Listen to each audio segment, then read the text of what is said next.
Welcome back to another episode of the Block Runner Podcast. I'm your host, William, always here with your co-host, Iman.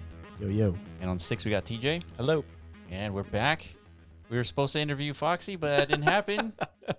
Another one of us, dude. Another week of just us riffing, speaking, just talking the old talk, as we seem to do. Yeah. So this time, we're going to get a little physics. Well, I guess. We're going to get into a little biology debate on how relevant biology is in reality.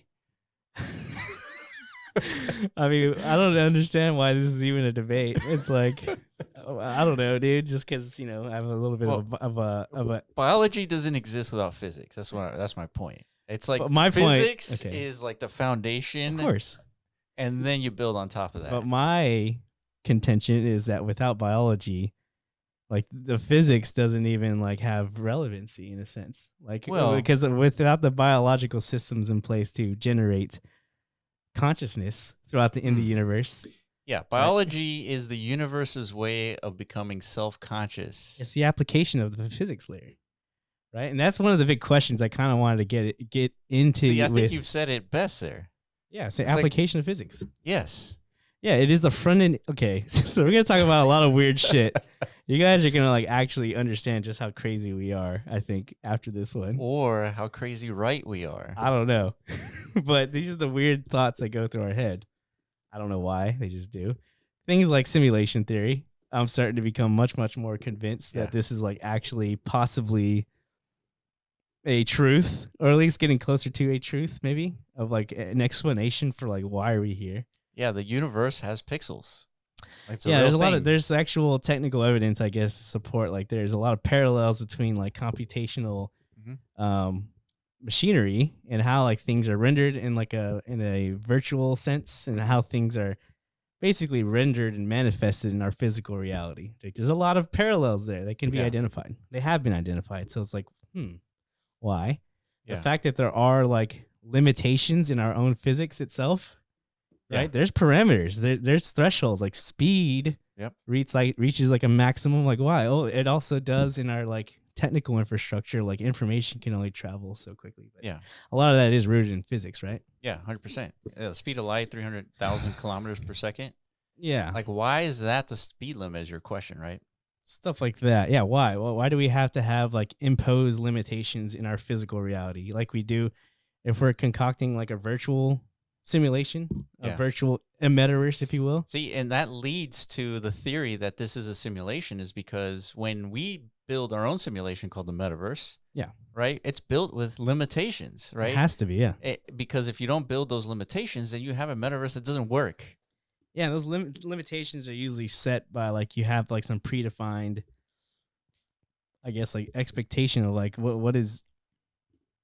what's your user base going to be, right? You're building a mobile metaverse, so it's okay.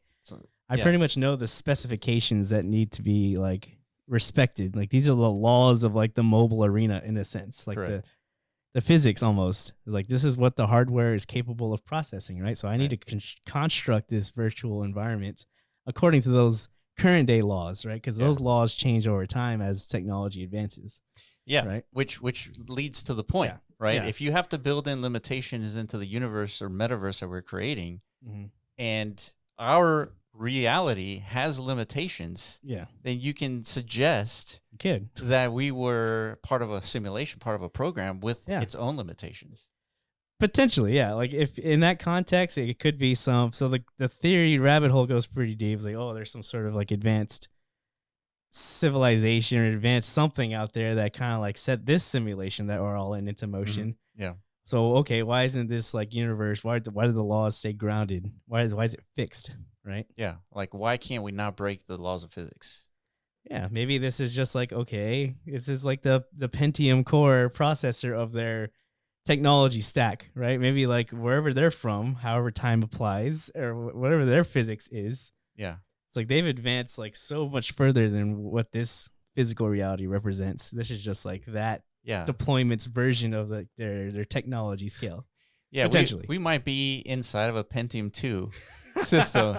This is lame compared to super lame what's out there. They have the, what's the best thing we have right now, from a hardware perspective? The Apple Vision Pro. Well, what is that? Like, what is that like processor? Oh, okay, yeah. So you're talking about, well, we have like system level processors. We have like iPhone processors. We have laptops. Right. Right. So, well, the point is like a 20-year leap. Like, imagine well, it's more than that, right? Whatever, 20, 30, a leap of grand magnitude. What's the difference in like what it is we can enable compared to like 20, 30 years ago? Oh, I see. Yeah. So imagine what that looks like, what that universe built around those parameters based on that technology scale would look like in comparison, right? Yeah. You would think almost boundless. You'd think that they've solved like societal issues. Right.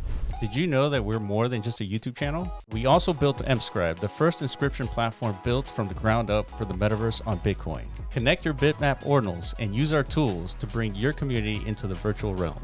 Support us by joining the movement at mscribe.io. Like, comment, and subscribe for the latest alpha. Back to the video. So that's where these conspiracies or these theories come into play. It's like we could imagine this, right? Yeah. And like as our technology continues to improve, at some point, some people suggest it's inevitable where we're going to be able to recreate maybe something as close to mimic our current day reality in a virtual space. Yeah. So the discussion today revolves around the idea of why the non-arbitrary anything matters. Yeah, I think so. We've been talking about that a lot. Yeah, it's like, why should anyone, like, why does it matter that we can create things in a non-arbitrary way? Right, like specifically for bitmap or specifically for tokens, and well, yeah, why does that matter? Yeah, like how does it actually factor into like an actual quantifiable value add to the metaverse equation? I guess like the metaverse inevitability, right? We're going to create, us human beings at some point are going to advance our technology to a state where we can deploy a very robust, very powerful, like extrapolating to the future. Like imagine quantum computing is actually consumer ready and mass producible. Yeah. Like what that actually enables, it's we can't even fathom it. But basically we would be able to truly live in a digital existence space. Yeah. And we have the computational resources to support something of like grand scale that we can't even imagine. Yeah. Right. So what is the application of this non-arbitrariness though? Like what value is gained as a result? How does that add? Yeah. What does that actually add into that future scenario? Like, is it, imagine DMT and nobody ever understood or discovered that, you know what, Bitcoin is this like hard substrate layer that can be leveraged for new digital like manifestation, materialization, whatever you want to call it, digital matter. I mean, all these things we're describing would probably still fall in place, right? We'll still have super advanced technology. Yeah. We're still going to have super robust, highly technical, very immersive virtual spaces and stuff. Nothing really stops. So now that we've injected this whole thing into it, what have we actually added as far as like value? Yeah, what has changed as a result? Yeah. Yeah, and so we were talking about this like from like a macro perspective. It's like we have a society, right? Yeah. And in that society, we have an economy.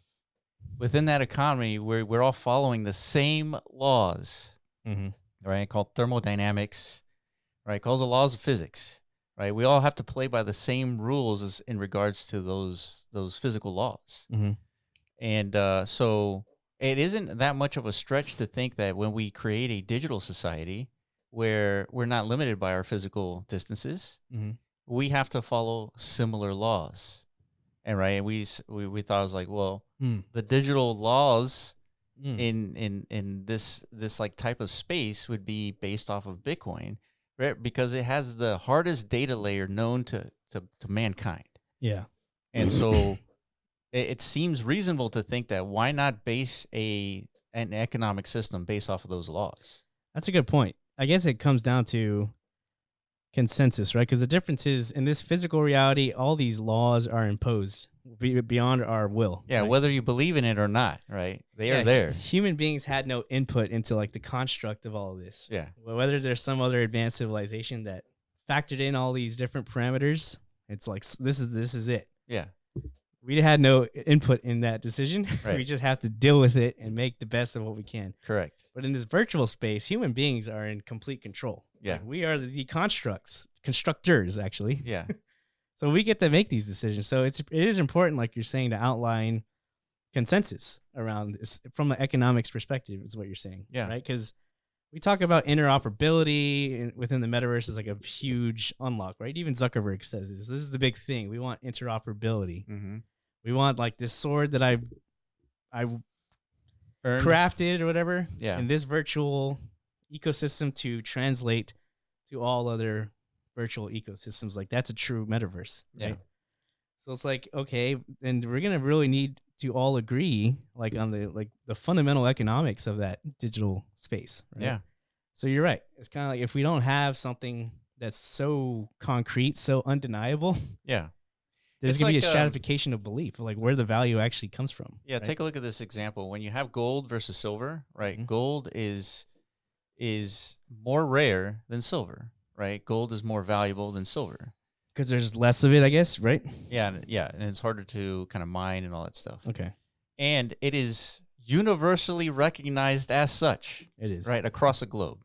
Yeah. Right. And so imagine if you base your tokens off of this same mechanism where you can generate this token based off this data on Bitcoin's layer, and it is universally recognized that it is you cannot manipulate like its existence. Yeah, but couldn't you argue the same thing for, I mean, Bitcoin is that, right? It's arbitrary. Right. But it is verifiably, I guess, tamper-proof. So the fact that it was arbitrarily set, like this is the quantifiable limit of its existence. Right. It's well, there's consensus around that, right? Because there's absolute belief that number will never change. Yeah, right? But that number that was arbitrarily chosen by Satoshi, 21 million, it could have been anything else. But that's not the value of Bitcoin. The value of Bitcoin is not that it's 21 million. No, definitely. I don't think so. The value is the consensus mechanism that is introduced. Well, that's what I'm saying, though. Clearly, you can achieve consensus around arbitrary digital commodities, and it's been happening for 15 years. So I guess we're saying, man, I don't know. Is there a potential where now we're kind of leveraging what the actual value of Bitcoin? Like you're saying, Bitcoin, the number is not what makes Bitcoin valuable. Correct. It's the actual... the consensus, the network, energy, the hash rate, the security. But all those are the things that make up this substrate that we're describing. Correct. Right? That is like what is the tamper-proof, as close to like a physics layer, right? Yeah, laws of physics, correct.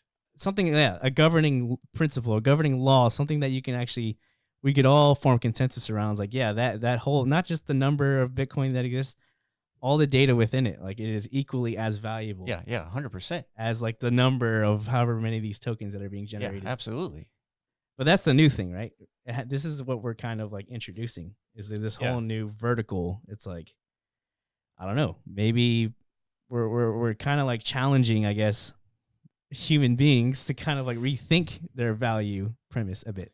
Another analogy is like, going back to reality, right? Physics is what led to us being here, and the universe being here. Yeah. Right. It is the Bitcoin of physics, right? Mm-hmm.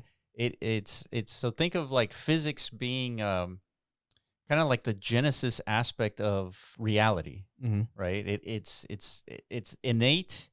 It is the governing mechanism that allows things to exist. Yeah. Think about that, right? And so now we have Bitcoin, right? Bitcoin, although it was like generated arbitrarily, its mechanism that allows for a data layer to exist where it cannot be manipulated without an infinite amount of energy. And that data layer existing based off these mechanisms of like hash rate, the energy input, the value output, all these things that culminate into what we know as Bitcoin. Yeah. That is the physics layer of the digital realm. Yeah, but see, when you say physics, you got to be careful, right? Because I assume you mean like... Yeah, that's true. Okay, so what I mean by... when you say it's like, okay, that means there's like something embedded within Bitcoin, like we're going to be able to extract like a gravitational force. No. Well, you can do that. But what I mean by physics, I'm talking about the laws of physics. Right. Like the laws in the physical like sphere is unbreakable. Yeah. Right? So that's what I mean by physics. Yeah, that's how I'm starting to understand it, right? Because it's not like we could say we discovered Like gravity. Digital physics. Digital physics. Yeah, we were talking about that. So digits. I don't know. Oh, I'm debating if that's a good term or not. It's kind of like a play on physics, but in the digital sense. Yeah, physical. And then ICS, what did it mean? It's like a body of knowledge or facts. Yeah, body it's of like a knowledge suffix to represent that. So it's like this digits layer, potentially, would be that, right? Yeah. And yeah, it took many, many generations to kind of like discover the actual utility of physics around us, right? It took a long time. It's a very complicated process of actually like reverse engineering the potential code, the parameters of what makes everything in this universe, right? Yeah. So kudos to humanity before us, all these very wonderful minds that actually, crazy enough to sit there and think about, like, you know what, there's probably some shit going on here that's like that wasn't written down in this like super old book I'm looking at, you know. You know what I mean? I should probably go out on a limb and like explore those ideas, even though they'll probably kill me if I come out and say this shit out loud. Good point. Yes. Right. So without those fuckers, like truly crazy people, thinking outside the box like that, we would be like nowhere even close to where we're at, right? Yeah. Talk about haters and faders of those times. you would get killed. For real. For like, thinking outside of the book. You're a fucking witch, dude. Yeah. It's like you think there's some force out there that's like, that's not in this book? Right. Like you could write these things on a piece of paper called math, and it's like somehow that explains everything. It's like outrageous. Yeah. You know what I mean? Did you know that we're more than just a YouTube channel? We also built MetaZone, the first app store for the metaverse. Buy, sell, and explore a new class of digital assets like our flagship game Rovi.ai. Support us by collecting your digital assets through MetaZone at metazone.io. Like, comment, and subscribe to stay updated. All right, back to the video. So yeah, I don't think we could claim to say whenever you say there's physics on Bitcoin, that's not what you're saying. That's not what I'm saying. Yeah, you're saying like there's something discoverable here, something unbreakable.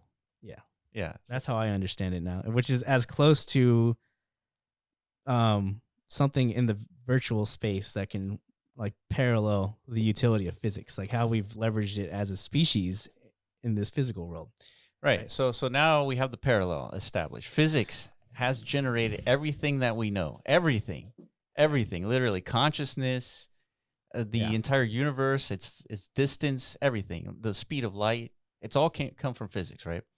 So now we have digits, right? That has come from Bitcoin.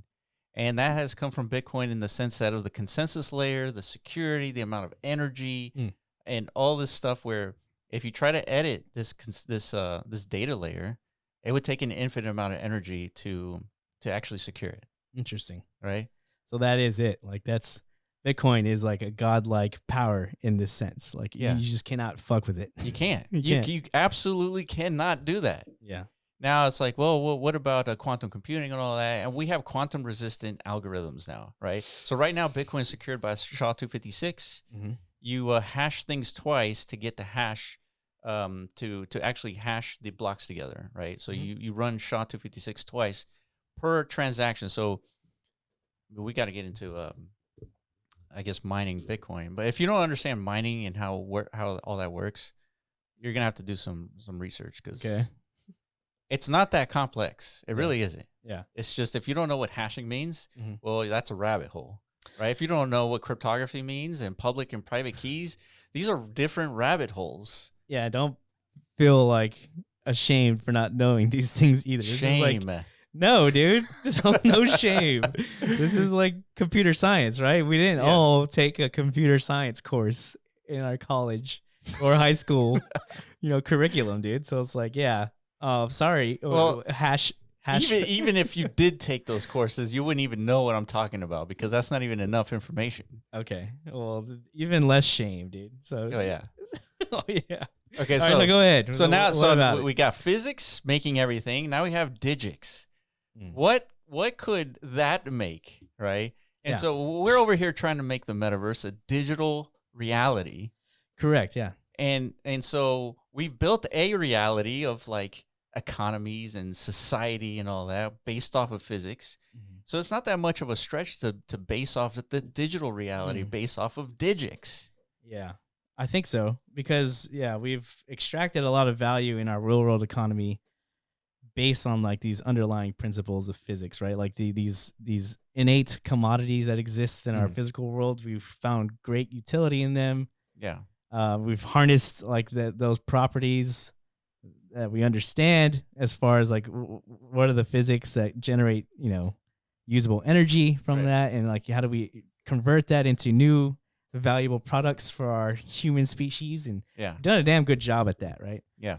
Of understanding our physical environment and then creating application from it. Yes. Right? Yeah. So it's like so let's assume even though we're going to create a virtual existence layer, whatever experience layer, it's still human beings at the end of the day who are like operating within these two, parallel universes, right? There's physical, digital, whatever. There's still humans, even though we might be portaled in and out through like different hardware devices and such. Sure. So our brains still like react to the same feedback mechanisms and stuff. Like we're still going to interpret value in the virtual space similar to how we interpret value in the physical realm, right? So 100%. I think it's a feasible thesis to suggest it's like, if we're going to construct a virtual like environment with like a semblance of a truly valuable digital economy, then it needs to be as closely aligned as far as like expectations go and innate value principles and properties to like our physical space, right? So like we were saying, physics kind of underpins all of that, and like non-arbitrary roots of value like lead to actual tangible value. Yeah. So it's like, just by injecting the possibility of that into the virtual space, it's a big deal potentially, right? Like it's getting us closer to that actual unlock of a digital economy, right? Hence why we think bitmap is so valuable, because it's non-arbitrary. It's the beginnings of that. Yeah, exactly. Yeah. It's like it exists whether you believe it exists or not. It's the same thing as physics. Yeah. Right? Yeah, that was the thing. That was what like took us by like awestruck, right? Yeah. Because we didn't, it's like we like knew, I don't know. I'm calling it back to the beginning days of like when we first discovered Decentraland. Yeah. It's like 4 years ago, roughly. Yeah. We didn't know nothing about like that in crypto. There's going to be like a metaverse application to it. But we discovered Decentraland. Like, dude, this is a fucking great idea.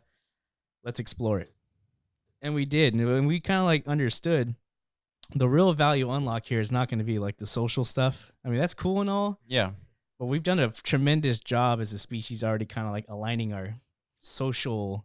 Yeah, we get our social fix already. Exactly. Yeah. That's not like the big unlock for the metaverse. I mean, it's cool. It's going to enhance already what we already do. Yeah. Make it more intimate and such. Kind of like absolve the geographical dilemma of like our physical positioning on Earth and such. Yeah. Now we're like really nut hugging each other, right? Right. In the virtual space. That's one way to put it. That's what we really want, right? Yeah. Like that's Meta's next commercial. Instead of like flipping the headsets, we're hug just your like nuts. Fucking rubbing nuts together, dude. That's really what we're doing here. But we always thought it was like the real unlock is like the digital economy, right? It's like the opportunity of like 100%. Of like removing the physical limitations and access to a society. And giving the opportunity to like a majority of human beings that don't have access to like to even participate in anything of semblance of like of a sustainable economics layer. Yeah, access to economy. Yeah, that's like the majority of people on Earth are just perpetually fucked because of their unfortunate geo-positioning. That's right. That's horrible. That's billions of people. Yeah, don't have access to economy.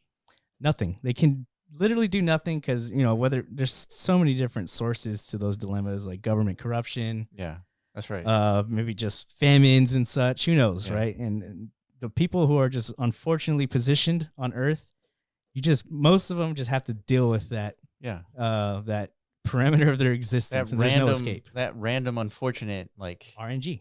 Yeah. Yeah. So it's like fuck. Like the real unlock is, we're building the technology where it's going to be at some point be accessible to all human beings, hopefully. Yeah. So like all you have to do is port yourself to this alternate economy space, economic space, and now you have like free will to participate in this and extract value for yourself, and hopefully, amplify, elevate yourself. Yeah, elevate. There you go. Yeah, elevate yourself and the people around you. Yeah, that's always been our belief, and it's like, fuck, man, how do we get to that? Yeah, that's always been our goal, right? Man, it really feels like we're actually on our way. Like now, it does. It feels like we're getting close. Yeah. So like actually cracking through something that's like that makes sense. Right. It wasn't obvious before when we were like thinking about Decentraland that something was missing. Exactly. Like something innate, powerful, basic. Yeah. Important. But we had these conversations way back in those days on those podcasts, like 4 years ago. It's like, well, let's draw back to human history, right? It's like, how did humans even construct economics? Yeah. Like, how does it begin? Well, right? they discovered commodities. Right. That's kind of like how it starts with, like, resource discovery, acquisition, and then industrial, like, exploitation, I guess. Yeah. That's what attracted human beings from all over the planet to, like, concentrate into these, like, locations where the humans were actually engaging in this discovery process. Yeah. I mean, the Industrial Revolution was the inflection point of technology. And innovation and economic, everything. Progress. Yeah, that's what gave us 100 years of like abundance. Prosperity. Yeah, and resulting abundance, and maybe it's all going to come tumbling down soon. Who knows? But nonetheless, like that was the inflection point. So it's like, it definitely didn't start out with like parties. That's how like the metaverse landscape is today. It's like, you know what's going to really get the ball rolling? It's like, we're just all going to party in the virtual world. It's like fucking parties all time. Yeah. DJs, come over here. Fucking boots, boots, boots. Like, that's the metaverse, right? That's what we're doing here. That's really what's going to change the world. Yeah. Fuck no, dude. That's not where it starts. I mean, it leads to that at some point. Yeah. But it starts somewhere way behind, and a little bit more industrial, a little more primitive. Yeah. Talking about, we have to discover foundation here. Yeah. You know what I mean? And we thought that 4 years ago, but we're like, how do you actually, where is it? Yeah. Yeah. We were talking about doing it in a way that was arbitrary. It's just like, completely we just make up these like commodities, and then you just like deploy this application that allows you to extract these commodities. And it was just like kind of like an RSIC. Yeah. A 3D version of an RSIC in Decentraland. It was exactly that. Yeah. We were thinking about doing exactly that, but something about that just felt like, yeah, well, like we were, doesn't feel right. Like God or something. We were just like arbitrarily just coming up with like the resources of the land. Yeah. Like, here's oil, come and get it. You know, it's like, and it's like, so then what is like the actual activity people should expect to put forth? Like, what work do I have to actually do to extract my share of this arbitrary resource? And it's like, it could literally be anything. Just stand there for like at least 10 minutes and you get like some allocations, shit like that. Yeah. And these are like very prevalent, like tokenomics models now, like in a lot of play to earn games. 100%. Like literally like X to earn, right? Like just fucking go walk a mile and you're going to earn a token. Yeah. It's kind of like we've permeated these arbitrary, like, economic systems that don't make any sense. Yeah. That aren't rooted in anything human beings have like actually have extracted as valuable in the past. Correct. Right? Issues. Yeah. These are some big issues, right? Yeah. I mean, I think you painted it perfectly. We've come up with these like these weird mechanisms to extract value digitally that don't have any basis of actual value. Right, and no basis of like a solid starting point. Yeah, the solid starting point. So, I guess we're potentially getting close to that. And shit, man, I don't know. Maybe we're biased in this opinion. I always say that. I guess that is a disclaimer. We're definitely biased. Could be. in this opinion. But who isn't biased though? Yeah, I don't know. We're just here trying to figure it all out, dude. Yeah, I'm just saying, I definitely wouldn't have expected this 4 years ago. It's like, but yeah, thankfully Bitmap happened, because that's kind of like what clicked everything. Everything made sense. Oh shit, like, yeah, data is actually like something of grand utility. Everybody always keeps asking, like, where's the utility of like Web3, and like, how's this actually going to change anything? Yeah. Maybe that's it. Yeah, it's potentially leveraging the data and its hardness. How did Benny describe it? Remember we had a Twitter space and you asked him, because Benny, founder of Track. He mentioned thermodynamics. But he said something about like the monkeys, right? He's like, there's some sort of like idea out there is like if you have like a million monkeys out there just like randomly hitting keys. Oh yeah, that eventually like a universe will get created or something like that. For sure. Yeah, that is sort of like a theory. It's like basically if you take a box and you fill it with a die, several die, right? And you just shake it up, and if you have an infinite amount of time, all the die would be like a perfect sixes across, or like a Mona Lisa or something. Yeah, something like that. Something beautiful. Yeah, that makes sense. That's like a mathematics thing, right? Yeah. So in a sense, I guess you can kind of like translate that to Bitcoin. I guess over time is like that's kind of like what we're doing with these blockchains, right? We're just logging and registering like our monkey selves, the activity of us monkeys on chain. Yeah. And at some point in time, like that was actually going to manifest into something like a universe has something born. Useful. Yeah. Yeah, I guess something useful was going to actually come of that, right? Yeah. And people are writing articles. There's something like, Bitcoin is not. It's like, it's like a. You're gonna have to explain some of these articles that you've been like sharing with me. Yeah. Because there's apparently people have been writing about these ideas for years. Like Bitcoin is more than just. No, Bitcoin is physics. They've been saying it for years, and that's why I like Bitcoin so much because I recognize that. Yeah, I was wondering why you liked Bitcoin so much. You never explained that part to me though. Well, you did it. I mean, don't even lie, dude. I don't think you would have understood. Oh my god, how insulting! Come on, dude. I mean, okay. You have to have a base understanding of like the laws of physics and why there are their laws. Yeah. And what's being leveraged and created based off those laws. Mm-hmm. And if you understand these things and you see what's happening with Bitcoin, it's an easy parallel to see. Yeah, see, you're right. I definitely wouldn't. I would have like faded. You was like, dude, you know why Bitcoin's cool? Physics. I was like, dude, get out of here with that shit. I don't want to hear it. I want to know more about the next DeFi thing on Ethereum. Yeah. Way more interesting, right? I promise I tried to convince you, dude. You probably did at some point in time, but I was like, obviously didn't register. And that's kind of like what's cool about all this whole like science angle that's starting to spill in because of DMT and stuff. Yeah. I don't think many people have ever equated science with blockchain before. Yeah, I find it weird because I've known about this. I mean, there hasn't been like a real demonstration of like how the two kind of like tie together. Yeah. Like the actual demonstration of like thermodynamics as like a part of like information physics. No, I get it. It's like you're inventing like an engine, right? And it's like you turn on the engine as you're just think about an engine, right? It's on, and the pistons are pumping. Mm-hmm. It's like cool, but what do you use this for? You stick that in a car, all of a sudden you're moving. Yeah. Right. So then it's like, oh, that makes sense. I see why you saw value in this thing, in this engine. Correct. Right. And so it's the same thing with like we've created digital physics. It's like cool, but so what? Yeah. Right. And so now we have like money. We have the hardest money we've ever created. Right. We have Bitcoin. Now we can leverage that same layer to create everything else. Interesting. Create everything else. Yeah, that's obviously one hell of a statement.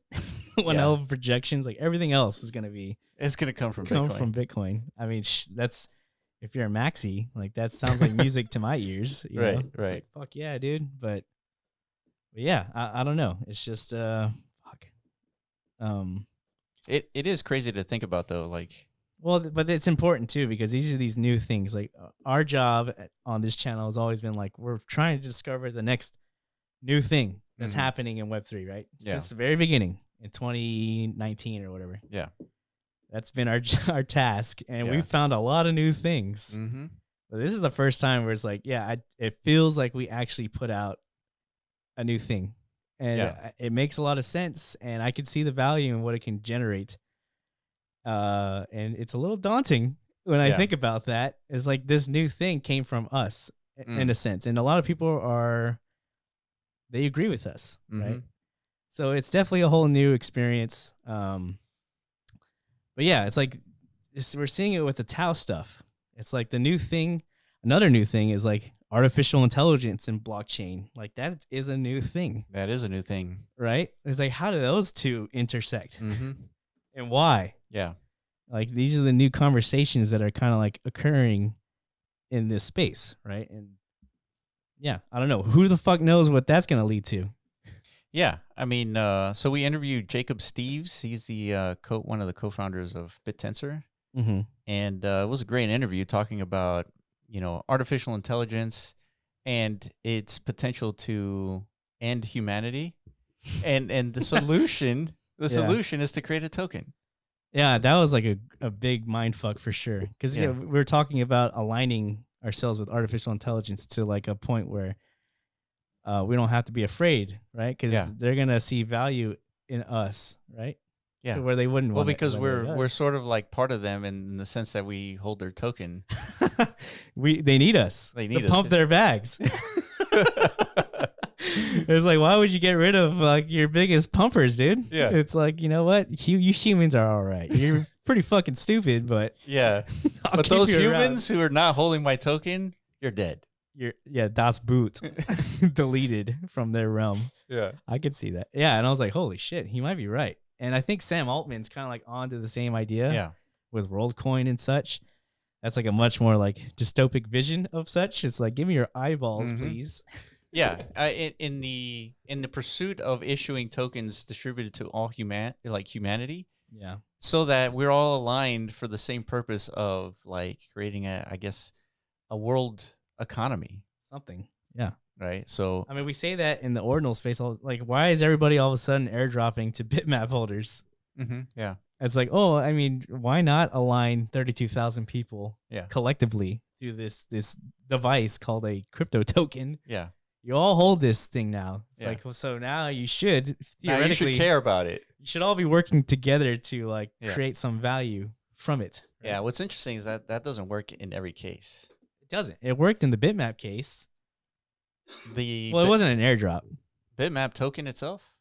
Well, it's the same like thesis, right? It's like from our perspective, like that's what bitmap represented. It's like an alignment and a consensus mechanism. Yeah. Yeah. It's like now we're aligned. It's like now there's a collective effort to like, supply infrastructure to this thing called the metaverse, right?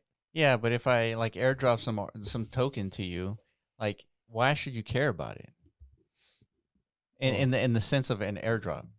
Yeah. Right. So it doesn't work in all cases. Just like you could distribute dollars to everyone in humanity. I don't know if like people are going to be rooting for America as a result. And that would do some tremendous like damage to the value. Yeah. Correct. So, I mean, these are all experimental, I guess, applications of that. But the WorldCoin thing kind of does make sense in a little bit.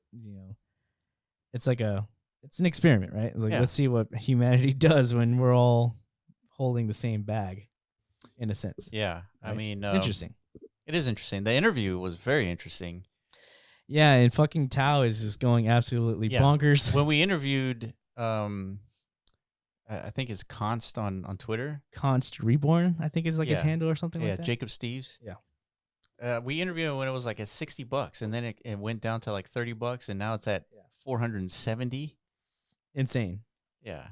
Absolutely insane. It's like a top 30 crypto now. Shit. I think Vitalik's out there talking about it. He's got a bag now. Maybe. He's like, you know what? If you're gonna do AI on blockchain, like you do it like BitTensor. Yeah. That's what we said. Yeah. We said that like 9-10 months ago. That's right. So, I mean, who are you going to listen to? Us or Vitalik, dude? Vitalik. Shit. But then you'd be 10x late, dude. Exactly, yeah. You listen to us, dude. Come on. Vitalik's late. But yeah, it's fucking crazy. We need to we've been like ordinal maxis for about a year now. Yeah. Like a whole fucking year of just nothing but ordinals. Because there's a lot of action, dude. Oh, of course. I mean, there's good motivation and like reasoning behind that It's the Digix layer, dude. Yeah, there's a lot of cool shit on Bitcoin right now. That's non-debatable. You know what's using the Bitcoin tokenomics? BitTensor. Exactly. That's true. Yes. Exactly. They mirrored it. They just like they're like I like Digix. Not I. It's like you guys like Bitcoin, right? Oh yeah. It's like we see you guys have aggregated like the most valuable computational network on Earth. Yeah. Because you all want this arbitrary token. It's like that's a good idea. Maybe we should do the same exact thing. Yeah. but this network is completing a whole different collective task. We're not validating transactions here. We're creating large language neural networks, right? Yeah. Pretty cool. I would say so, yes. That's a pretty good idea. It's and the best part, no one owns it. No one controls it. Yeah. Like the token holders. Exactly. And that's the big fear, right? Is AI cannot be controllable. Yeah. AI has to be decentralized. If you're talking about something that has to be decentralized, I think AI fits within that bucket. Dude, even though money makes sense too. Yeah. But AI is but this is important. This is if money is important, there are other aspects in life that are also important, just like money. Maybe the control of AI is also important. Yeah, I think so too. In the sense again, AI needs something of non-arbitrary root, similar something like a physics dependency, just like the metaverse does, right? Yeah, you're talking about introducing life, artificial intelligence based off of non-arbitrary data. Yeah. Yeah, I would think so, because again, if you're going to create these new technical paradigms, they need to parallel, or they should, I guess, in our ideas, is they should parallel what we were already used to, I guess. Yeah, if physics can lead to biology and therefore lead to life, digits can lead to life as well. I mean, I think so. The parallels there. Yeah, that gets me to my grand, what I've been tussling in my own mind is trying to answer the why. Because I envision a future where it's the real, so the economic thing is obviously a very powerful unlock to the why the metaverse. Yeah. But it's also is there any value to actually human beings getting to a point, it's we're creating these virtual simulations, whether we're in one or not. It's why would we do that? What is the... Oh, yeah. Yeah, that's a good question. Yeah. So what is the point of a virtual simulation? Yeah, I guess it would make sense. So if let's assume we're actually in one, why would whoever constructed this why this metaverse? Yeah, why are we here if that's the case? What is the utility from their perspective? Yeah, what is the purpose of this simulation experiment? I would assume if we put ourselves in their shoes, it's I want to deploy again some life form similar to our own, preset these parameters similar to our own, and run this simulation so that we can kind of have a variable environment, and a variable display of alternate scenarios running in parallel. Yeah, who wouldn't want to know what would happen in a given decision? Well, what if I dropped a nuke here? What would happen to a society, right? Yeah, if that happened. What happens when you get Taylor Swift and Travis Kelce to start dating? I mean, that's absolutely arbitrary. Well, that's what's happening. It's the worst timeline. Yeah, what would that do to culture or society? Who knows? We're living in that timeline today. What would happen if Donald Trump was the president? Correct. Yeah. So why not? Let these things kind of play out and. Yeah, I mean, I think you're right. This is a testing environment. A simulation is a testing environment for potential outcomes that you might inject into an ecosystem to see what happens as a result. Because you know why that's important? We use that today, right? Our Army trains in VR, right? Our aerospace engineers, they design in virtual reality. Yeah. Right? Car engineers, they design cars virtually and they test them in virtual wind tunnels before they build it. Everything is done virtually. Why? Because we've mimicked reality. And what? It helps in that it helps. It's cheaper to design, right?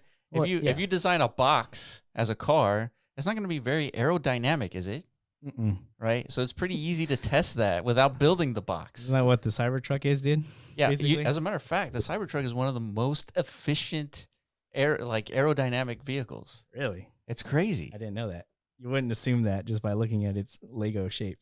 Yeah. It's Lego-like shape. It's weird. That's good engineering then, dude. Exactly. Solid engineering. Exactly. So they probably ran those simulations. So I don't know. So it's kind of okay, so if we are going to leverage the metaverse as a simulation space. Yeah. To serve humanity's better understand potential outcomes and scenarios. Brilliant. Then we're going to need to create a non-arbitrary, again, parameter set for these artificial intelligence, I guess, to kind of like exist within that, right? Yeah, 100%. Yeah, man. I don't know. That's just an idea. No, that is ultimately the purpose, right? And then part of that purpose is that we can exist in that virtual environment, and we can interact with each other, and at the same time, we can learn from that ecosystem. Yeah. How do we create like the best virtual, environment for ourselves, right? By learning from all these different virtual environments that have artificial intelligence within them. Yeah. Again, all of them set with non-arbitrary root parameters. Yeah. So that again, there's that consensus among these different, I guess, alternate digital universes. Yeah. Right. I mean, it doesn't sound that crazy. I think it does, maybe. TJ, are we crazy, dude? Well, you're definitely crazy, but I don't know if you're wrong. All right, that's good. That means we're on our way to like being those guys who are like, damn, dude, not everything's in this book. Oh yeah, that's right. We're on our way. Yeah. I guess ultimately, we were sort of lost there, and all of a sudden we found like, oh shit, there's physics around us already. We've created digital physics already. Yeah, it's like let's start using it. Yeah. Well, hopefully that wasn't too off the rails, too crazy for anybody. But I did preface this conversation saying you guys are really going to understand just how crazy our thoughts can get, or how deep the rabbit hole goes. Yeah, and that's these conversations are already happening in a broader sense for sure. Yeah. So let me read this tweet from Tomlinson. The article is so far ahead of its time. NAT is proof of Bitcoin's perpetual mission to remove entropy, or in other words, maximize economic incentive to secure the network. So there's this article, and I'm going to show you here. It says the self-replicating, self-organizing Bitcoin system. So the Bitcoin system mechanisms are designed to self-replicate and self-organize, while its consensus protocol ensures replication is accurate, and that it's perpetually trying to remove entropy from the state of Bitcoin, the artifact being the resulting blockchain and the product of Bitcoin.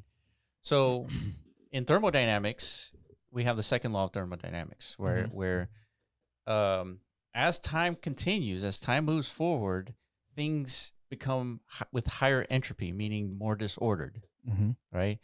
But from an energy consumption standpoint and a value proposition from an energy perspective, you want less entropy.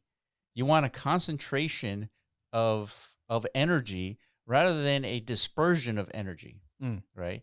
So that means you have to have less entropy in order to utilize that for a resource, right?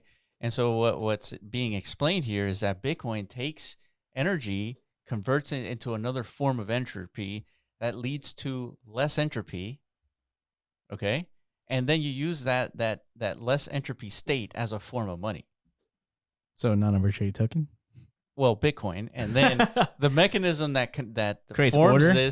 that creates order is leverage for non-arbitrary tokens. Interesting. So within Bitcoin is pure entropy, or like a higher degree of entropy. Bitcoin takes a higher degree of entropy and takes all that energy and then reduces it down to less entropy state, which leads to Bitcoin. Interesting. Yeah. All right, now we're talking digics here. Yeah. That definitely has to be like very well, what's the word? I don't like formulated, I guess. Like it's definitely, I understand what you're saying. Yeah. But somebody needs to convert that like actual quantifiable conversion. Yeah, so into like a real mathematical formula that can be like extracted or extrapolated into. Well, see, if you were to do, you can do that. As a matter of fact, it's called thermodynamics. Like literally, that has been done. Right, you can apply that same thermodynamics principle to Bitcoin, and you can actually, have the math to suggest this. So, but listen to this. The essence of the complex system's singular role is to be an arbiter of trust and truth in the face of adversity, to create a singular distributed current and historic state and order that all nodes can reach a consensus upon. And then it says zero entropy is the ideal state of the system. This entropy is instead moving to the growing unspent transaction outputs stored in the blockchain.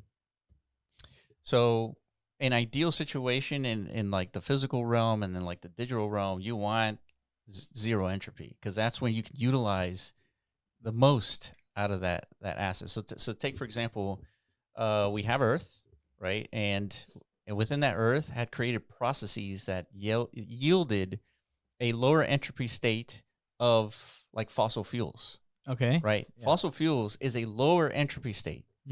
So we discovered fossil fuels, burned the shit out of them, take that heat, send that to a turbine engine and water, and you create steam, and then turns the turbine engine, creates electricity. Yeah. So we took a low entropy state, used it, created a higher entropy state, but in that transition, we created energy, or we leveraged low entropy state to generate energy. Interesting. And so now we have like the Bitcoin blockchain layer as a low entropy state.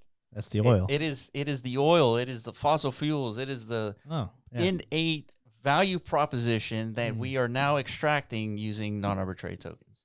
That's I think perfect. Somebody clip that. That's the perfect like summarization of like, yeah, I guess that is the big realization here. And I mean, fuck, we've been hearing like data is the new oil, like catchphrases coming from big tech for years now. It is so absolutely accurate in this context. Yeah, in this context, I mean, it made sense even before in the sense of like big corporations there's obviously a big demand for it to the point where they give you free products as a result. Exactly. Yeah. It's like we want more of that. Yeah, that's the good stuff now. Yeah. Right? So by here, it's like now there's actual valuable oil that is now harvestable and extractable by everyone on Earth, and it's in Bitcoin.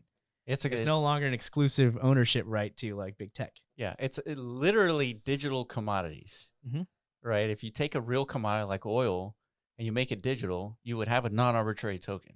Yeah. Okay, cool. I believe you, dude. Wow, dude. It took all this time for you to understand the physics of Bitcoin. I still can't say like I'm 100% like I need to brush up on my own personal physics understanding. Yeah.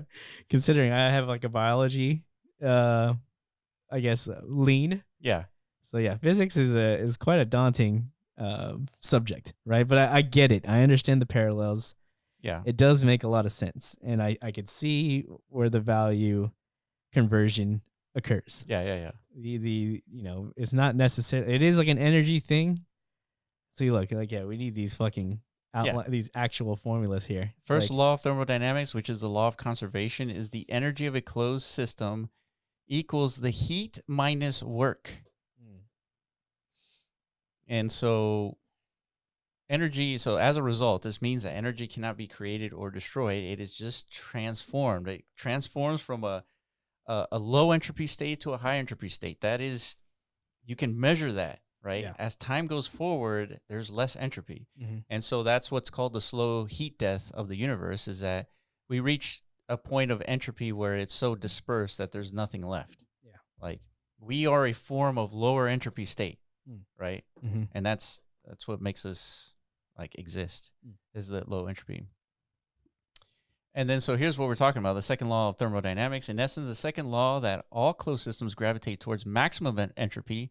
Energy must be added to a system to overcome this natural tendency towards entropy. And there's like a section in here that I want to read, but I don't think I'll be able to find. It's a pretty long article, dude. Yeah. So I'm going to put this into the description as well. If you like physics and you like what we're talking about and its connection to Bitcoin, this is definitely a must read. And this, I don't think it gets too heavy in the physics part. No, but it does explain Bitcoin from a different angle, where it's like it's an actual thing. Like physics is a thing. Yeah. Well, if that's true and that's the case, then we should expect again, like these new like we were talking about earlier, like biology is like an application of physics. Yeah. That like nature has kind of like concocted through its own, I guess, mechanisms over time, because physics is so static. Yeah. Like it allows the possibility of new, value networks to arise, and then of that came us and consciousness, things that make physics actually valuable. Yeah. then you should expect something like that to occur on Bitcoin now. And I think non-arbitrary tokens, DMT, that's like a first step towards that. This is obviously not the end of this like trajectory, right? Of like tapping into this new physics layer that is like that Bitcoin represents. Yeah. And like, again, there's going to be a lot more like human input this time around. Like the physics and like the natural manifestations of the application of that. Humans had no input in this. Yeah. We were just kind of subjected to its forces, and Yeah. It's sort of like a non-arbitrary token and its application. It's like, you discover oil on one part of the earth and I discover oil on a different part of earth, right? Mm-hmm. It's the same substance, right? It's the same non-arbitrary token, right? Yeah. Yeah. But you create plastic. You create plastic and I create tires. Right? Good idea. But we've used the same substance, the same non-arbitrary token to create different things. Correct. And that's literally what we have with non-arbitrary tokens. That's true. That's a good point. Yeah, I'm already seeing like different ideas being concocted from the same NAT. Yeah, exactly. We're seeing it. People are already like thinking of different utilities, right? Dude, that's so powerful. It is. Well, that's why we're labeling this as like as true to like a real commodity. It's a that we've seen. Commodity. Yeah. Yeah. So I want to read this part here. So this is what I was talking about. It says there is no such thing as scarcity. Right? It says only thermodynamic potential and the arrangement of matter and information. So that's the only thing that exists. Thermodynamic potential and the arrangement of matter and information. Right? It says, in theory, all states and distribution of matter are replicable at the atomic and subatomic level. All matter is merely information and energy distribution. The deconstruction and reconstruction of matter is a technological problem. Once solved, which we're working on it, there will be no longer a scientific absolute scarcity of any element in the universe. Through technological advancement, all matter will be able to be rearranged, and therefore all matter and energy is abundant. So I remember when I first went to college, I was really interested in nanotechnology, which that was the application of rearrangement of atoms to create pretty much anything like gold or diamonds, whatever. And so, I mean, if you give society and humans enough time, this is where we're headed. We're going to have literally abundance because we can take anything like a table or rocks, rearrange its atom and create gold, create anything, food, right? Just by rearranging the atoms. Yeah. And then finally it says here, only unforgeable digital scarcity can be absolute. Therefore, only time and energy and the sum of their product have any quantitative value. So only time and energy, that's the only thing that really has quantity. Digital scarcity, the ability to remain unforgeable, is the only scarce product of creation known to man. Okay. And that's it. So what is that thing? The ability to remain unforgeable. That is the ability to remain unforgeable is the only scarce product of creation known to man. Okay. Time. Unforgeable would be like Bitcoin. Well, hold on. Unforgeable. What do you mean? Like Bitcoin was made, right? Yeah, but you can't forge it. You can't fake it. Oh, okay. I was interpreting that word. Yeah, unforgeable means I'm thinking like anything that can't actually be like made, created, which makes I mean those are the physics, right? The things that are hardwired into our existence. You can't make that. Yeah. Forgery, right, is to fake something, right? To the ability to remain unforgeable, which is Bitcoin, is the only scarce product of creation known to man. And it's all the digital scarcity. Like we're literally like we've discovered it, like in a form where we can utilize with NATs. All right, dude. Cambrian abundance. I think that says it all. That's on the way. Right. Yeah. Advance humanity to the next level by cooperating or burn the earth to the ground around us with fossil fuels. Very nice. All right, dude, you were going to tweet this out? Yeah. It's just too mind-blowing. Must be tweeted. Yeah. All right. Well, I think we've said enough as far as like definitely aligning Bitcoin with physics and physics with non-arbitrary tokens. Yeah, I'm interested to see how far that whole side of the narrative goes. Aligning Bitcoin or blockchain in general with science, and physics. Is that actually going to be something of interest to a large segment of people? I think it will. Yeah. It can't be any less interesting than it's like the big thing we've discovered out of blockchain is like we can make monkey pictures now. Yeah. You know? No. This has to be like something that's more captivating. 100%. Right? Yeah. I would hope so. our pinnacle is not creating monkey pictures. Yeah. And like as a result, it's like, you know what? Celebrities like get to rock our cool products. Like that can be the end all be all of like what Web3 has like introduced into our reality. Yeah, agreed. Right? It can't be. That would be pretty surprising if it ends up being that. And like this whole, digits discovery and everything else surrounding that just completely faded. It's like, you know what? This is not interesting. This is leave it alone. We don't need digital physics. No point. Stop. Just stop. Yeah. How does that change my monkey picture? Well, actually, I think it will in a lot of ways. So stay tuned. Yeah. Monkey picture holders. Should be interesting times ahead. Are you referring to non-fungible, non-arbitrary tokens? I mean, potentially. I don't know. I'm just referring to a lot of things at this point, dude. Yeah. This is quite the mind fuckery. I'm just simply like wondering like where everything goes from here because I'm already like in like a limbo of like what the fuck. Yeah. So we'll see. I don't know. Yeah. Well, that's it for us. That's been our podcast. We've talked about a lot of stuff: Bitcoin, physics. Yeah, I think thermodynamics. So would you say like we succeeded? Like if this was the last time we ever talked about DMT and non-arbitrary tokens, like would you be? Yes. Okay. Because I was saying like that should be our goal. It's like, you know what? Let's just put it all out there. Everything that's been like swimming around in our brain vessels. Let's put it all out there. Like imagine we got hit by a bus tomorrow. It's like now would these ideas live on without us? Yeah, I think they will. Sweet. We did it. All right, sweet. Yeah, we did our job. All right.